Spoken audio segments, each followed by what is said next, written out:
તો આ ઓનું રિઝલ્ટ એટલું બધું જોરદાર છે કે જે રાજ ગણો તો એ રાજ ઓનું છે સરગવાની અંદર. મેન રોગ ઉપર કાબુ કરવાનું રાજ ઓનું છે.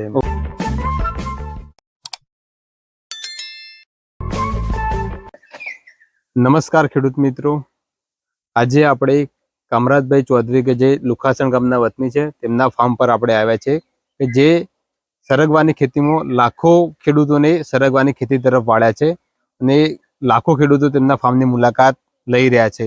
તો આજે એ કામરાજભાઈ બેક્ટેરિયા કઈ રીતે બનાવે છે તેના વિશે વિગતવાર ચર્ચા કરીશું કે જે બેક્ટેરિયા દ્વારા 80 થી 100% રોગ જીવાતના રોગો સામે રક્ષણ મેળવે છે. તો પહેલા આપણે એમનો પરિચય લઈ લઈએ, પછી બેક્ટેરિયા કઈ રીતે બનાવે છે તેના વિશે ચર્ચા કરીએ. નમસ્કાર ખેડૂત મિત્રો, મારું નામ કામરાજભાઈ દલજીભાઈ, લુખાસણ, સિદ્ધપુર તાલુકો અને પાટણ જિલ્લો.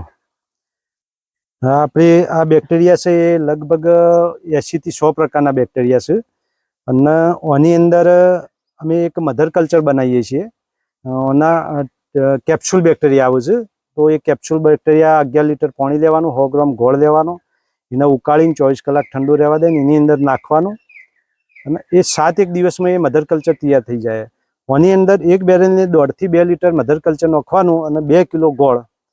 આના કોઈ હલાવવું પડતું નથી અને ઉપર ઢોકી દેવાનું અને મેન્યુ ઢોકી દેવાનું અને છિંદ્રો પાડી દેવાનો, ઓક્સિજનની અવર જવર થાય એ બદલે.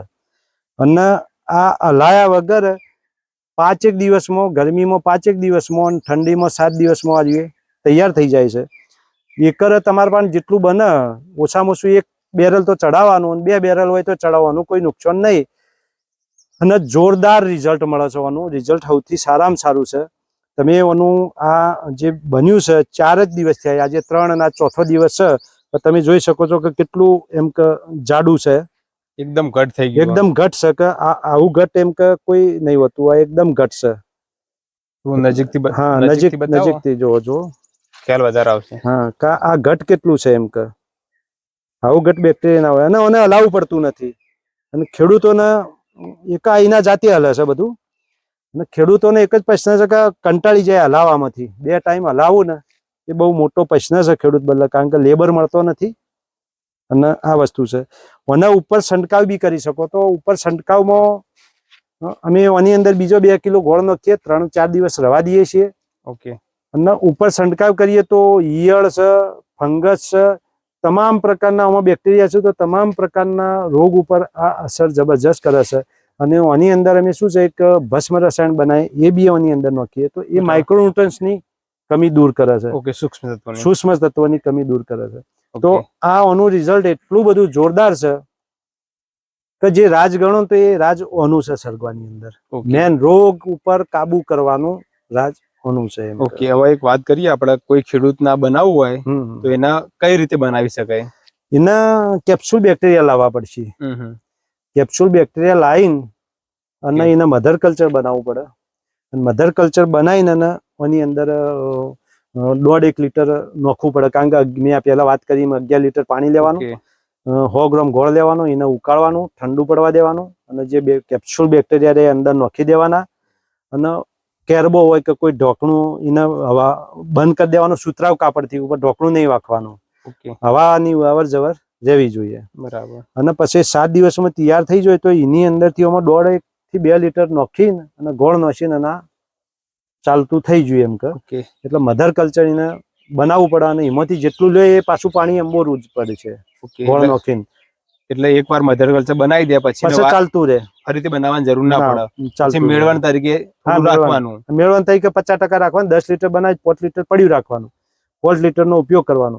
કોઈ ખેડૂતને મોટા પાયે કરતો હોય કે 50 લીટર ઉપયોગ કરતો હોય તો 60 લીટર એને કરી દેવાનું.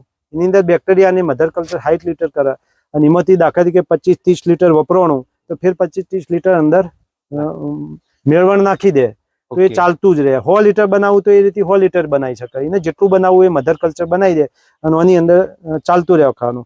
અને આની અંદર જે બેક્ટેરિયા ચડાવીએ તો આની અંદર 10 થી 15 લીટર પડ્યું રાખવાનું. અને બીજું તમે 2 લીટર નાખતા તો 1 લીટર નાખશો તો એ ચાલશે. પછી ગોળ નાખીને પૂરું ભરી દેવાનું અને ઉપર ઢોકી દેવાનું. બરાબર. ઢોકવાનું કારણ એ છે કે જે ખરાબ બેક્ટેરિયા છે એ અંદર આવી ના જોઈએ અને બહારનો કચરો અંદર ના પડે તો રિઝલ્ટ જોરદાર મળશે. અને જો ઢોકેલું નહીં હોય ને તો કચરો બચરો આવશે તો આટલું બધું ઘટ નહીં થાય એમ કે. બરાબર. બધા મધર કલ્ચર બનાવ્યા પછી આપણે કેટલા સમય સુધી વાપરી શકાય? અને 12 મહિના 2 વર્ષ સુધી વાપરો તો મારા 12 મહિના થઈ ગયા તો એ ચાલ જ છે એમ કે. અને તો તમે જોયું કે આ રિઝલ્ટ કેટલું છે એમ કે. બરોબર છે, ચાલ જ જાય, કોનો કોઈ વાંધો નહીં. અને કદાચ તમારો ઉપયોગ ના કરો તો જે મધર કલ્ચર હોય ને એમાં તમારા 100 ગ્રામ ગોળ પાણી ઉકાળીને લીટર 2 લીટર અને 15-20 દાડે ઉપયોગ ના કર્યો હોય તો નોખતું રહેવાનું. તો એનો ખોરાક બેક્ટેરિયા મળતો રહે તો બેક્ટેરિયા મરે નહીં અને ચાલતું રહે એમ.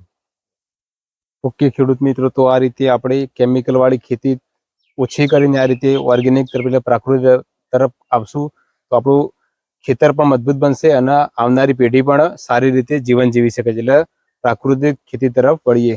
આભાર. જય જવાન જય કિસાન.